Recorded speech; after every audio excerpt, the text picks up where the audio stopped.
Well, the Steelers got it done last night. They defeated the Indianapolis Colts 24-17 in Lucas Oil Stadium. Uh, Once again, Steelers, they got the win.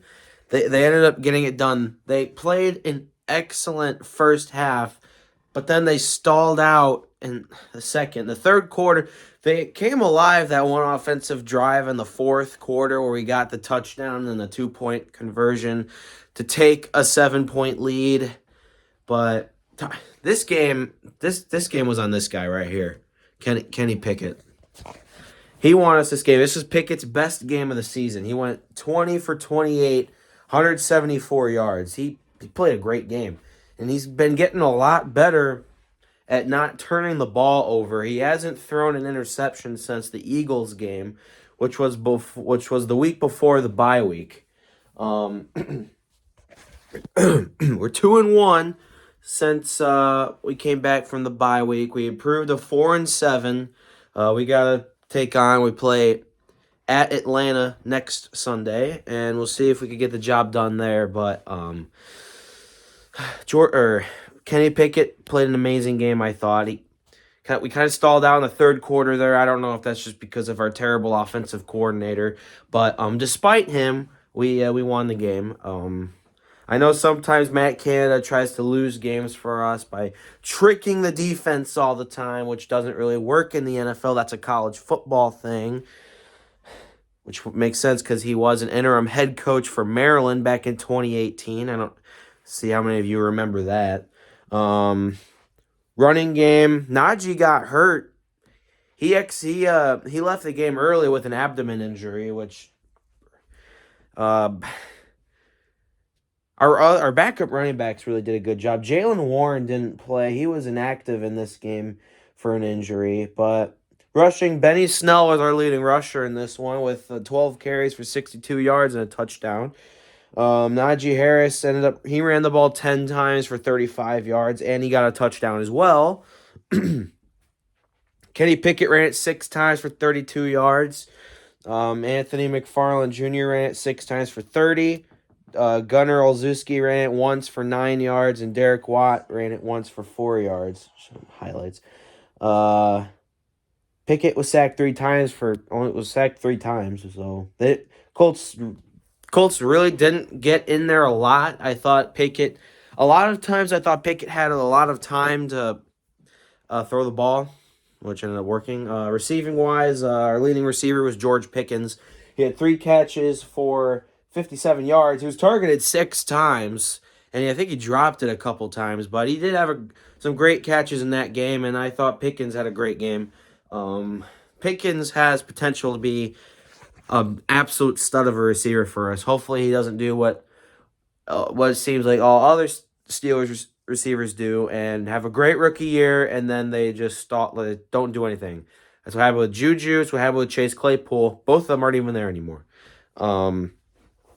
Hopefully, and I definitely hope he doesn't go the Antonio Brown route and have a potential to be a Hall of Fame receiver, but then you lose your mind and go crazy, and now you're not even going to be anywhere near the Hall of Fame because you were an idiot. Other receivers, Deontay Johnson had 5 catches for 49 yards. Pat Freiermuth had 3 for 39 yards. Anthony McFarland had 2 catches for 11. Steven Sims had 2 catches for 9. Snell had 1 for 6. Najee had 1 for 4. Cody White, we just activated off the practice squad, had a catch that game for 2 yards. Derek Watt had a catch for a yard on a shovel pass, and Zach Gentry had a catch for a loss of 4. Defensive, though, defense played great at times. Arthur Mollett got in there and sacked Ryan once. How many times? We got 3 sacks by Arthur Mollett, Terrell Edmonds, and Alex Highsmith all got sacks. Terrell Edmonds getting in there getting a sack was nice to see, considering that's kind of out of position for him. Our leading tackler was Arthur Mollett with 10 tackles. We did intercept Ryan once, and who picked it off? It was James Pierre, I remember. James Pierre intercepted him. Matt Ryan's second pass attempt of the game was intercepted. The first throw was almost intercepted, and then the second throw was intercepted. So he was 0 for 2 with a pick. I think Matt Ryan started 0 for 4 with an interception. The Colts did not play great. The Colts had a great third quarter. They scored their 2 touchdowns there. Then again, they could have had another touchdown. We kind of got lucky towards the end. Jonathan Taylor fumbled the handoff that Matt Ryan gave to him. And I thought Matt Ryan got it back, but then he kind of fumbled it himself, and then Chris Wormley got it, and then we didn't score off that drive. But it prevented the Colts from scoring, and then I think they got closer later, but we played a great game. TJ Watt had 3 tackles. Two of them were by himself. He actually hit Ryan once, didn't sack him though. And here's a name that you wouldn't expect to be high on the defensive list. Devin Bush. He had 8 tackles himself. 2 of them were solo 6 assisted. A pass deflection as well. Arthur Mollett was our best defensive player that game.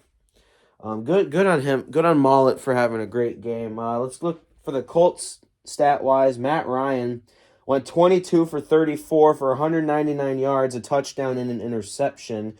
His 1 touchdown pass went to Michael Pittman in the third quarter. Jonathan Taylor for rushing. Jonathan Taylor 20 carries for 86 yards and a touchdown. Matt Ryan had 4 carries for 22 yards, and Zach Moss had 1 carry for 2 yards. That's for receiving wise. The Colts' leading receiver was Jelani Woods, who had 8 catches for 98 yards. Michael Pittman had 7 catches for 61 yards and a touchdown. Mo Alley Cox had 2 catches for 14. Paris Campbell had 2 catches for 14. Jonathan Taylor had 3 catches for 12 yards. Alec Pierce was targeted twice but didn't come up with a catch. But the Colts fumbled a lot. Matt Ryan fumbled it twice, and he lost one. One of his fumbles ended up being recovered by Will Fries, or Freeze, whatever you pronounce it. Defensive side for the ball, the Colts had 3 sacks. Pickett was sacked twice by Yannick Ngakoue, and he was sacked once by Tony Brown. No interceptions by Pickett. He didn't throw a touchdown either. Pickett has gotten a lot better. Pickett has shown potential, and Ben Roethlisberger said this on his podcast. Pickett has shown potential that he could be an excellent quarterback. He started out pretty bad. He threw 3 interceptions against the Jets. He threw 3 interceptions against the Dolphins, 1 against the Eagles, and 1 against Tampa, I think, or Buffalo. But we're getting better. Could we win out? Maybe, but all of our difficult opponents have gone. Our remaining schedule, we're at Atlanta next week. Then we're home against the Ravens. Then we're at Carolina. Then we home against Vegas. Then at Baltimore. Then finally home against Cleveland. We could win the majority of those games, but will Matt Canada let us? Will Mike Tomlin let us? I don't know. But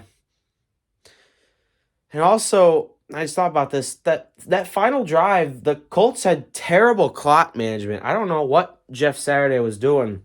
Jeff Saturday and Dan Campbell can link arms in agreement that they both have terrible clock management, but I don't know what they were doing. They wasted a lot of time, I thought. The Colts could have gotten a lot closer with more time left, but Saturday waited till there was almost less than a minute left till he used his first timeout, and they ended up not converting on 4th down. Was it pass interference? Maybe.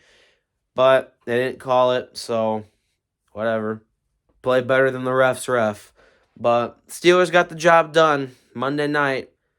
Mike Tomlin has a record, I think he's 18-3 or 19-3 in his career on Monday night.